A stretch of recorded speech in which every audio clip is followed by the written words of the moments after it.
It was supposed to be the one day the noise stopped. Christmas morning is usually a dead zone for controversy. Leagues go silent. Front offices unplug. Media cycles slow to a crawl while families open gifts and the sports world collectively exhales. For the WNBA, and especially for Commissioner Kathy Engelbert, that quiet wasn't just tradition, it was necessity.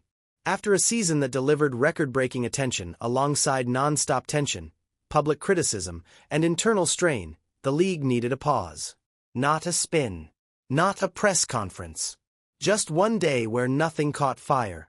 But that calm didn't last. At exactly 10 a.m. Eastern, while most of the sports world was still half awake and scrolling casually, a single notification hit phones across the industry. It wasn't a league statement. It wasn't a game clip. It wasn't even a rumor account stirring drama for clicks. It was a clean, polished post from Nike, 30 seconds long, visually pristine, and timed with surgical precision. The video featured Caitlin Clark. And in that moment, the holiday ceasefire ended. What made this so jarring wasn't just the content. It was the timing. Christmas morning is sacred territory in league operations. It's the one day executives assume nothing will demand an emergency response. No calls from owners. No crisis meetings. No scrambling to get ahead of a narrative.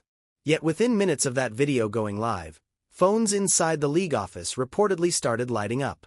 Not with confusion, but with anger. The kind that comes from realizing you didn't just lose control of a story. You lost control of the moment. Because this wasn't noise leaking through the cracks. This was a statement arriving uninvited. For years, the WNBA's leadership has worked carefully to manage how attention flows through the league. Growth is celebrated, but always framed as collective. Stars are promoted, but never elevated beyond the shield of the league itself. That balance, fragile, deliberate, and tightly guarded, relies on predictability. It relies on coordination. And above all, it relies on the league being the loudest voice in the room when its biggest moments happen. This time, it wasn't. Instead, the loudest voice belonged to a sneaker company, a global audience, and a player whose visibility now extends far beyond the league's direct reach. And that's what made the silence afterward feel so heavy. There was no immediate response. No clarification. No counter-message. Just a realization spreading quietly through the front office. Whatever this was, it didn't ask for permission. And that's the part most fans didn't see. On the surface, it looked like just another high-profile endorsement drop. Another star athlete doing what star athletes do. But internally, the timing landed like a challenge. A reminder that the calendar the league operates on is no longer the calendar that matters most. That attention doesn't wait. That power doesn't pause for holidays. And that control, once assumed, can disappear in the space of a single post. This wasn't outrage over a commercial. It was the shock of realizing that the league's quietest day had been chosen, deliberately, to make the loudest possible point. For decades, the WNBA has operated on a very specific belief system. It's not written into the rulebook, but it shapes nearly every decision the league makes. No individual is bigger than the whole. The brand comes first.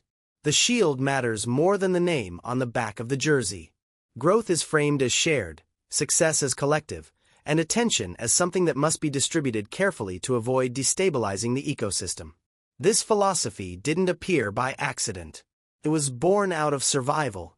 Women's professional basketball has always existed under scrutiny. Financial, cultural, and political. One wrong move, one overhyped star who leaves, one imbalance in visibility, and critics are ready to declare the entire league fragile or unsustainable. So the WNBA learned to protect itself by flattening hierarchy. Promote everyone. Celebrate parity. Avoid leaning too hard on any single player, no matter how talented or marketable. That's the system Kathy Engelbert inherited and embraced when she stepped into the commissioner's role.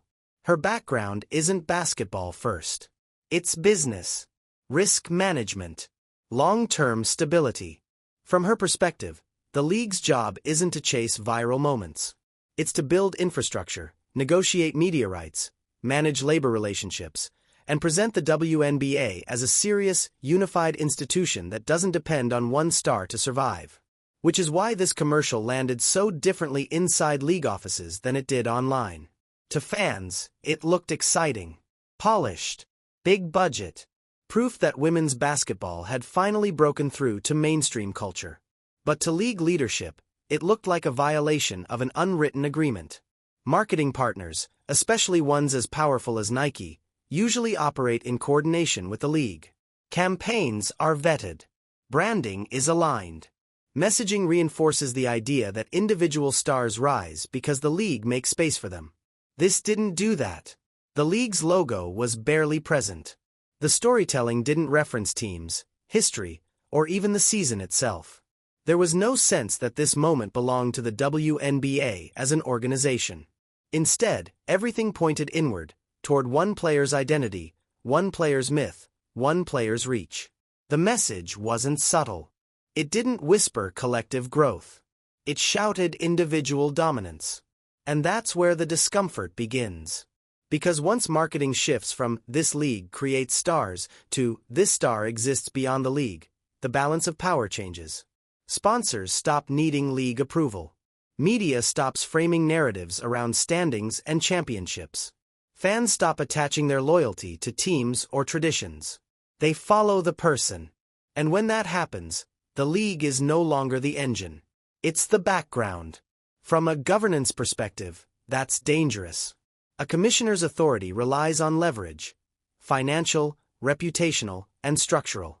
The ability to discipline, negotiate, and guide the league forward depends on players believing the system ultimately benefits them. But when a single athlete is publicly positioned as self-sufficient, as someone whose value doesn't flow through league channels, that leverage weakens. This is why the reaction wasn't celebratory. It wasn't pride. It wasn't gratitude. It was anxiety. Because the commercial didn't just elevate Caitlin Clark. It exposed a reality the league has spent years trying to manage quietly: that the center of gravity in women's basketball may no longer sit inside the league office. And once that realization sets in, everything that follows starts to feel less like marketing, and more like a warning. What made the From Anywhere campaign so unsettling wasn't just its scale, it was how deliberately it ignored the usual playbook.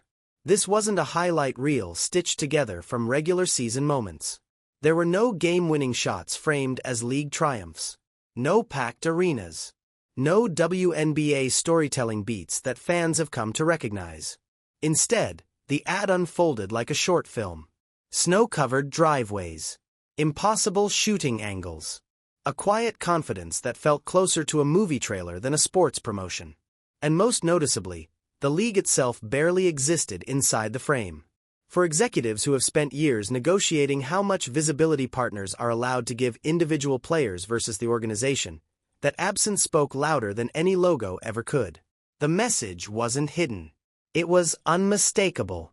This story wasn't about women's basketball as a system.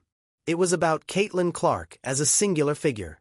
The tone mattered just as much as the visuals.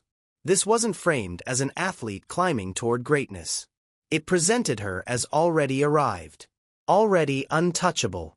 Someone whose talent transcends environment, schedule, even competition. The tagline didn't ask fans to watch games. It didn't invite them into a league narrative. It challenged them directly. Can you make it from here? And answered without hesitation. From anywhere. That framing is powerful, but it's also disruptive. It suggests that context doesn't matter. Teams don't matter. Systems don't matter. Only the individual does. And that idea runs straight through the heart of how the WNBA has tried to protect itself from volatility for nearly 3 decades.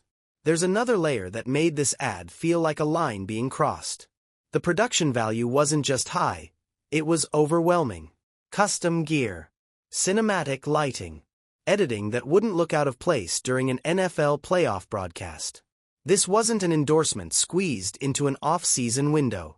It was a cultural moment engineered to dominate attention. When sponsors do that, they're not just selling shoes. They're signaling confidence in where the audience lives. They're saying this player commands eyeballs without needing a league framework to support her. And once a sponsor believes that, the league becomes optional in the equation. That's why this commercial felt different from previous star-driven campaigns. It didn't ask permission. It didn't attempt balance. It didn't soften its message to protect institutional feelings. It asserted something boldly and publicly, that one player's brand can stand alone. For a league built on collective identity, that assertion isn't inspirational. It's destabilizing. Because once fans start consuming women's basketball through a single figure rather than through teams, rivalries, or championships, the league's influence over its own narrative starts to slip. And when that happens, control doesn't vanish all at once. It erodes quietly, moment by moment, until the organization realizes it's reacting instead of leading. This commercial wasn't just a marketing win. It was a rule breaker. To understand why this moment hit with such force, you have to look at what the league was trying to build just weeks earlier. The off-season has always been a pressure point for the WNBA. Star players leave the country. Attention fades. Momentum stalls. So when the Unrivaled 3-on-3 league was announced, founded by Breanna Stewart and Nafisa Collier, it was framed as a solution. A player-driven alternative designed to keep talent stateside, generate new revenue, and extend visibility beyond the traditional calendar. More importantly, it was positioned as collaborative. Built by players, supported by the league, aligned with long-term growth. League leadership publicly backed it. Quietly, they needed it to work. And they needed one name more than any other. Behind the scenes, everything centered on Caitlin Clark. If she joined, Unrivaled wouldn't just launch, it would explode. Sponsors would commit. Media would follow. Casual fans would stay engaged deep into the winter. Reports surfaced that the offer on the table wasn't symbolic. It was massive. Over $1 million for a few weeks of work. A number so high it blurred the line between endorsement and salary. The kind of offer you don't say no to unless you already know something others don't. Clark said no. Publicly, the decision was framed as rest. Recovery. Stepping away from the spotlight. Privately, the reaction was sharper. Some voices around the league hinted she was missing an opportunity. Others suggested she was hurting the growth of the game by not participating. The implication was clear. This was a moment she should have embraced. Then Christmas morning happened. The release of the Nike commercial landed right as Unrivaled was trying to build momentum toward its January debut. And in a single day, the numbers rewrote the narrative. The 30-second ad didn't just perform well, it overwhelmed everything around it. Views multiplied at a pace Unrivaled's launch content couldn't touch. Engagement spiked globally. The attention didn't drift. It concentrated. That's when the embarrassment set in. Because the comparison was unavoidable. One league spent months coordinating rosters, press, and messaging to generate buzz. One brand dropped a single video and captured the entire conversation. The conclusion fans drew was brutal in its simplicity. Clark didn't need Unrivaled to stay relevant. Unrivaled needed Clark to matter. For the commissioner, this was a nightmare scenario. The off-season strategy wasn't just overshadowed, it was invalidated. The idea that players must participate in league-adjacent projects to maintain visibility collapsed in real time. It reinforced a truth leadership has tried to manage quietly. Attention doesn't follow structure anymore. It follows gravity. And right now, the gravity is centered on one player. This collision wasn't about hurt feelings or bruised egos. It was about leverage. When a player can turn down historic money, skip a league-backed initiative, and still dominate the conversation without lifting a finger, the balance shifts. Authority weakens. Influence thins. And the league's ability to guide the ecosystem starts to fracture. Because from that moment on, every future pitch, to players, sponsors, or fans, had to compete with one uncomfortable question. If she can do this alone, what exactly does she need the system for? Every commissioner understands this, even if they don't say it out loud. Perception is currency. You can talk about growth projections, media rights, and long-term strategy all you want, but fans judge legitimacy with their eyes. How something looks often matters more than how it's explained. And this is where the Nike commercial became more than a branding problem. It became a financial embarrassment for the league itself. The production quality was impossible to ignore. Cinematic lighting, custom-designed gear, high-profile celebrity appearances, editing polished enough to sit comfortably between NFL playoff ads without feeling out of place. This wasn't just expensive. It looked expensive. And that visual contrast landed at the worst possible time for league leadership. Because the reality of the WNBA doesn't match that image yet. Most broadcasts still operate on tighter budgets. Marketing campaigns are carefully measured. Player salaries, especially for rookies, remain modest by professional sports standards. When viewers see Clark presented in a world that feels lavish, global, and elite, and then realize the league she plays for can't mirror that scale, it creates cognitive dissonance. The message viewers absorb isn't subtle. The real money isn't in the league. It's around it. For Kathy Engelbert, this is particularly dangerous because of where the league sits right now. Collective bargaining negotiations are always looming. Players are more vocal. The Players Association has leverage it didn't have a decade ago.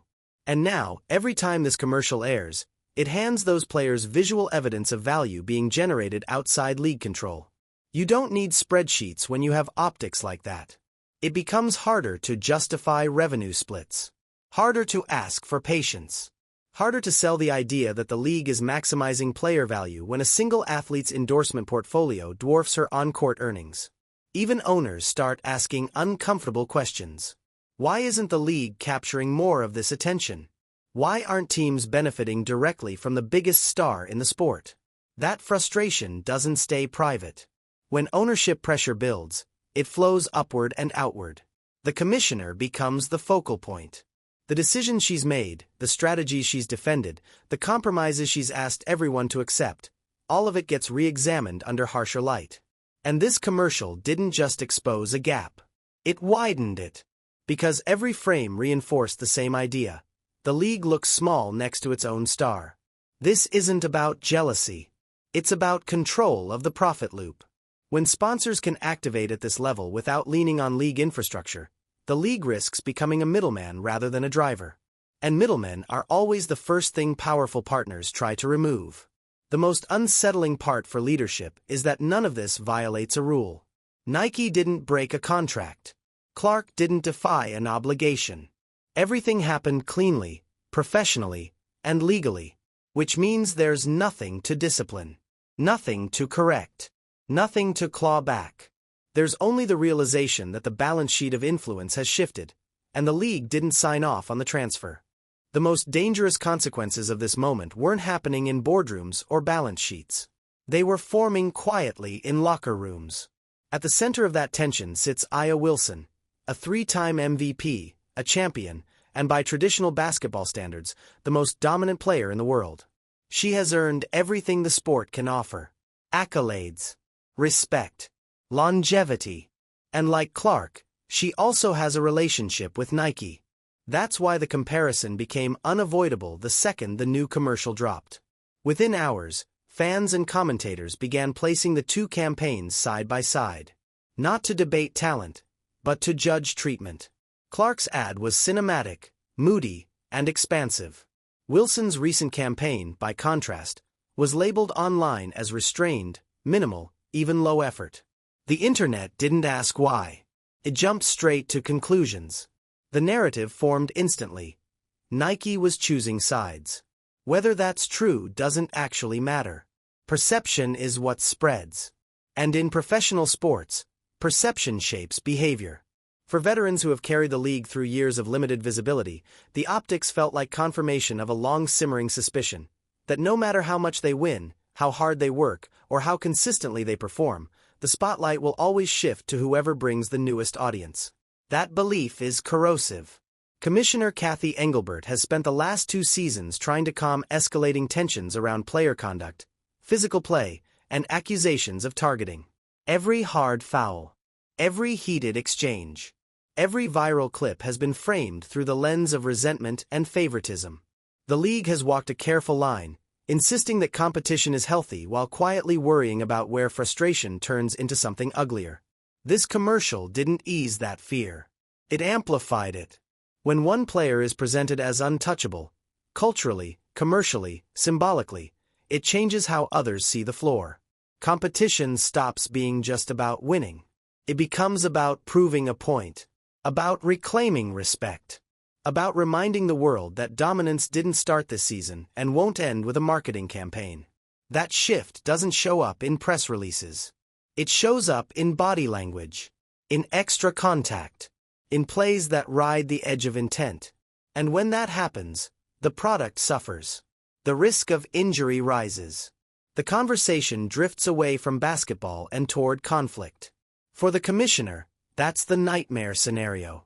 Because once the league's biggest stars are perceived as being in separate lanes, one protected by corporate power, the other by on-court legacy, the ecosystem fractures. There's no memo that fixes that. No rule change that smooths it over. Trust erodes quietly, and resentment fills the gap. The irony is that none of this was said out loud. No player accused Nike of sabotage. No official complaint was filed. But silence doesn't mean peace. In many cases, it means something is being stored for later. And the league knows it. Because if the upcoming season starts to feel less like competition and more like a settling of scores, the consequences won't land on sponsors or fans. They'll land on leadership. On the office tasked with keeping order in a league where the emotional temperature is rising faster than the infrastructure can absorb it. What made the campaign even more unsettling for league insiders wasn't just who appeared in it, but who didn't. For years, WNBA marketing has followed a familiar ritual. When the league wants to crown a new face, it does so carefully, almost ceremonially. The past is acknowledged. The pioneers are honored. Legends are woven into the narrative to show continuity, respect, and lineage. It's a way of saying, this moment exists because of everything that came before it. The "From Anywhere" commercial ignored that tradition entirely. There was no passing of the torch. No visual nod to the players who built the league when visibility was scarce and resources were thin. No symbolic bridge between generations. Instead, the validation came from outside the WNBA's world altogether. Global celebrities. Male cultural icons. Figures who don't represent the league's history, but its future audience. That choice wasn't accidental.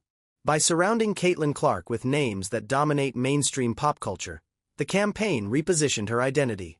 She wasn't framed as the next great WNBA player. She was framed as a cultural figure who happens to play basketball. Someone whose relevance doesn't rely on league context or institutional approval. And that cuts deep. For longtime stakeholders, former players, veterans, and influential voices who care deeply about protecting the league's legacy, this felt like erasure. Not just of individuals, but of struggle. Of years spent fighting for respect, airtime, and basic investment. When a new star bypasses that lineage entirely, it sends a painful message. The past isn't required to validate the future. From the commissioner's perspective, this creates a structural problem. The WNBA relies heavily on alumni support. Former players are ambassadors, commentators, and cultural bridges between generations of fans. They defend the league during controversies. They contextualize growth. They remind audiences why the institution matters. But when the face of the league is marketed as separate from that history, it weakens those bonds. It also deepens the divide between fan bases. New viewers, drawn in by Clark's visibility, don't necessarily feel connected to the league's past. Longtime fans, who care deeply about legacy, feel sidelined. Instead of one expanding audience, the league risks creating two groups pulling in different directions. That tension lands squarely on leadership. Because the commissioner's job isn't just to grow numbers, it's to hold the center. To ensure that expansion doesn't fracture identity. But this campaign made that balancing act exponentially harder. It didn't just elevate a star. It redefined what validation looks like in women's basketball. And once validation comes from outside the house no longer sets the rules. This is why the discomfort around the commercial wasn't limited to executives or veterans. It spread quietly through the entire ecosystem. Coaches, media partners, alumni. Everyone could feel it. Something fundamental had shifted, and it didn't come with instructions on how to adapt. To understand why this moment felt personal inside the league office, You have to rewind a few months. Back in October, during a tense stretch of negotiations and public criticism, reports surfaced about a closed-door meeting where Kathy Engelbert allegedly told players they should be grateful, on their knees, thanking their lucky stars, for the media rights deal she had secured. The wording was disputed. Clarifications followed. Explanations were issued. But the damage didn't fade. The comment stuck because it revealed a mindset players already suspected existed. It framed growth as something bestowed from above. In that framing, the league creates value. The players benefit from it. Gratitude flows upward. Authority remains intact. It's a traditional power structure, one that has governed most professional leagues for decades. And as long as players believe their success is dependent on the institution, that structure holds. The Nike commercial quietly destroyed that illusion. Without a single quote, interview, or public rebuttal, it delivered a far more powerful message. It showed Caitlin Clark generating global attention, cultural relevance, and massive financial value entirely outside the league's control. No league campaign. No commissioner endorsement. No institutional framing. Just proof. The implication was impossible to miss. Gratitude was no longer required. This is where the real power flip happens. When a player realizes their value is intrinsic, not assigned by a league, not dependent on contracts or committees, the relationship changes. Authority becomes negotiable. Compliance becomes optional. And governance turns into persuasion rather than command. For Engelbert, this is the most destabilizing outcome imaginable. You can manage dissent when players believe the system ultimately defines their worth. You can even absorb criticism when everyone agrees the league is the primary engine of opportunity. But once a star understands that sponsors, media, and fans will follow them anywhere, the league's leverage evaporates. The numbers make this impossible to ignore. A rookie salary that barely registers next to a multi-million-dollar endorsement portfolio creates a credibility gap no messaging strategy can close. When players see that gap, they stop asking what the league can offer them. They start asking what the league needs from them. That shift doesn't announce itself loudly. It happens internally, quietly, in decisions about off-season participation, in willingness to compromise, in how seriously rules and expectations are taken. And once it spreads beyond one player, it becomes systemic. This is why the reaction inside the league wasn't just frustration. It was fear. Fear that the traditional hierarchy, commissioner at the top, players negotiating within boundaries, has inverted. Fear that the league is now reacting to the gravity of its biggest star rather than directing it. Fear that once the realization sets in, it can't be unlearned. Because from that point forward, every conversation changes. Not just about money but about control. About who needs who more. About whether the league is still the source of power, or merely the stage it happens to sit on. There's a question leagues hate asking out loud, because once it's asked, it can't be taken back. Is the league big enough for the star, or is the star bigger than the league? For years, the conversation around Caitlin Clark followed a familiar arc. Was her game going to translate? Could she handle the physicality?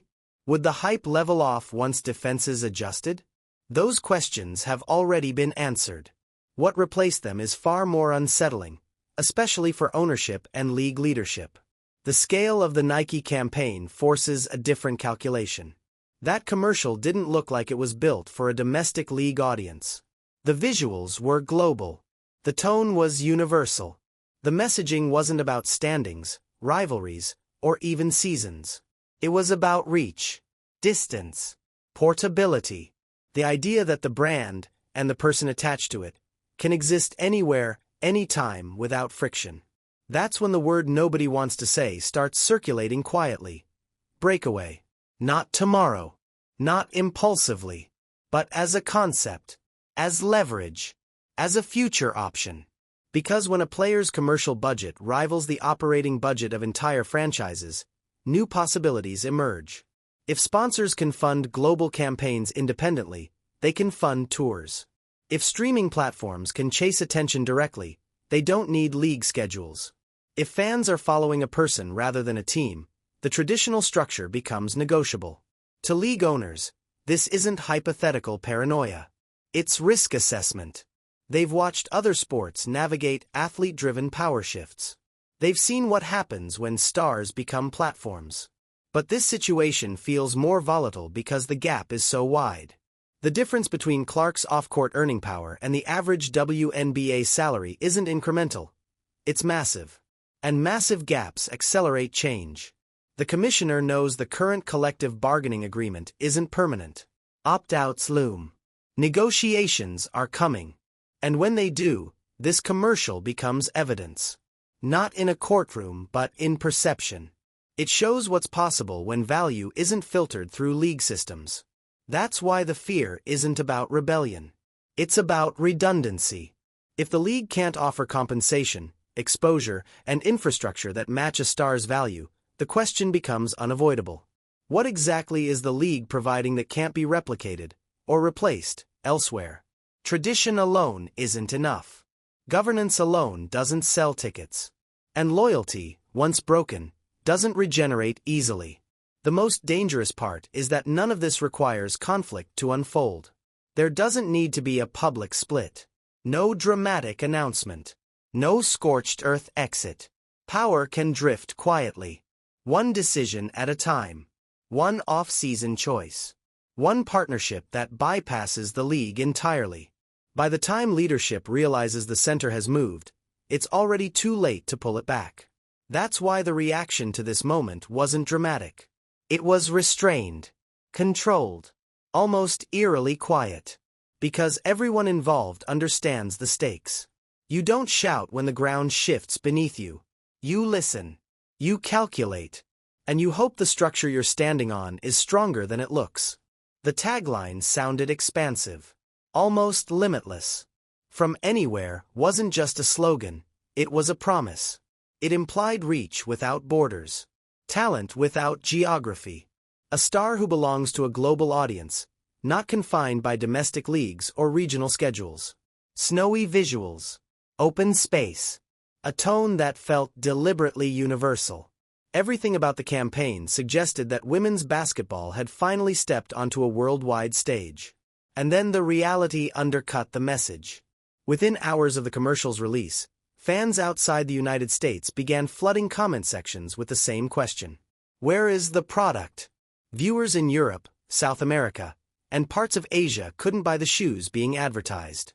The rollout wasn't global at all.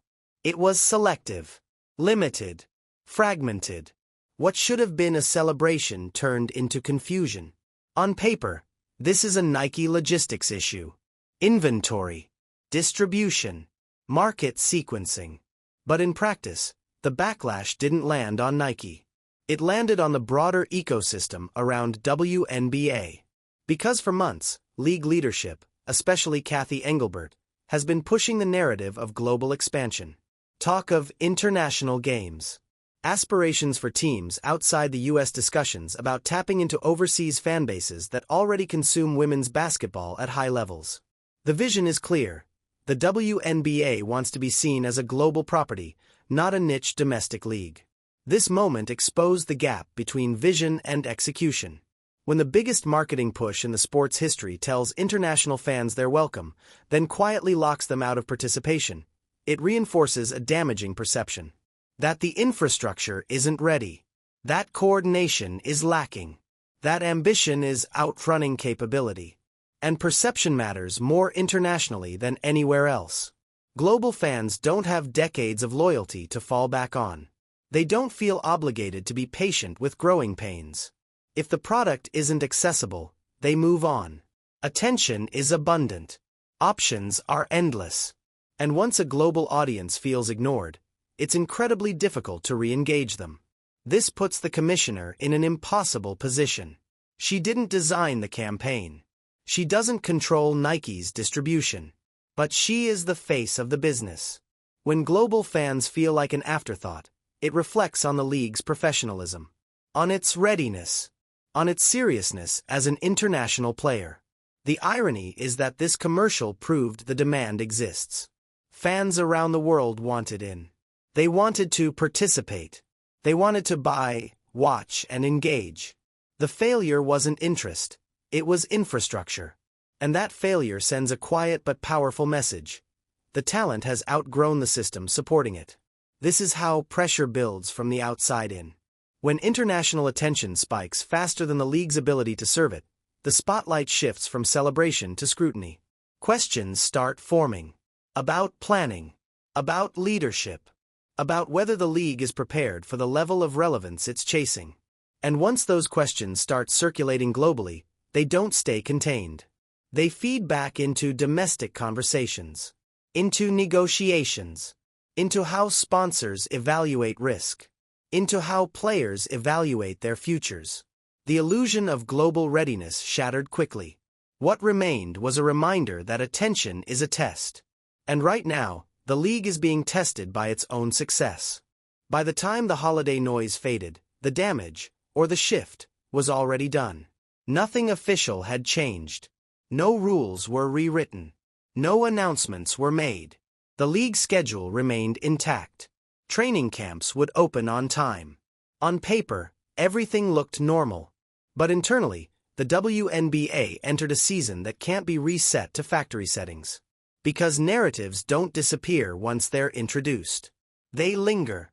Every game moving forward will carry extra meaning. Every hard foul will be analyzed for intent. Every whistle will be framed as protection or punishment. Every marketing push will be measured against a standard the league didn't set for itself, but now has to live with. The conversation has moved beyond wins and losses into something far more unstable: legitimacy, control, and hierarchy. This is what leadership fears most.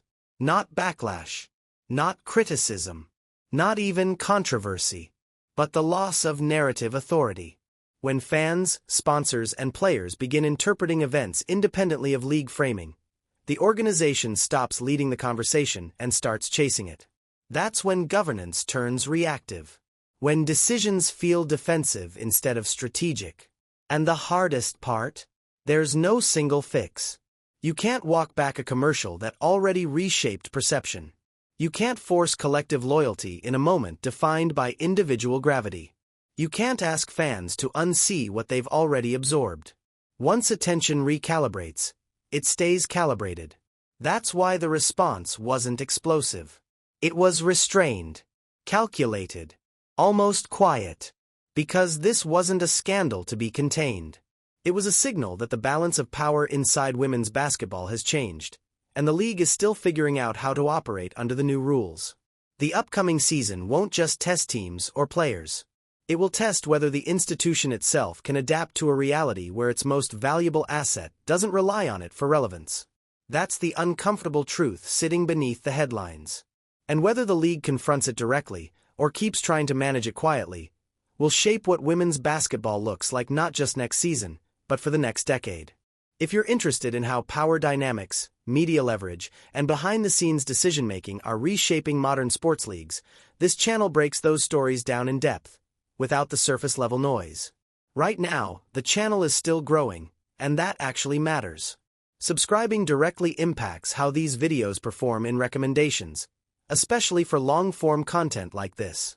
If you found value here, take a second to subscribe, like the video, and leave a comment with your perspective. Comments help push this analysis to viewers who are looking for more than headlines. If you want more deep dives like this, where business, culture, and sports collide, make sure you're locked in.